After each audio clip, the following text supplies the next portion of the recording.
इनके ऊपर जो है वो बीजेपी के एक मिनिस्टर ने, जो कि मध्य प्रदेश का मतलब उनकी जो स्टेट गवर्नमेंट है उसका मिनिस्टर है, उसने कमेंट किया। और उसने कमेंट क्या किया, मैं जरा वो कमेंट जो है मैं आपके सामने वो शेयर करना चाहूंगा। उसने कहा, जिन्होंने हमारी बेटियों के सिंदूर उजाड़े थे वो ही कटे पटे लोगों को हमने उन्हीं की बहन भेजकर उनकी ऐसी की तैसी करवाई। इस पर मोदी जी के लिए जोरदार तालियां। ये कर्नल सोफिया कुरैशी के बारे में कह रहा है कि हमने उन्हीं की बहन को भेज के जो है वो उनसे ये सारा काम करवाया। आगे कहता है जी, उन्होंने कपड़े उतार उतार कर हमारे हिंदुओं को मारा और मोदी जी ने उनकी बहन को उनकी ऐसी की तैसी करने हमारे जहाज पर उनके घर भेजा।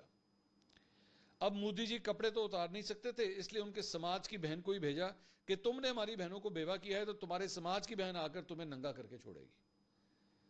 बेसिकली ये उन दहशतगर्दों को जो है वो जोड़ा था सोफिया कुरैशी के साथ।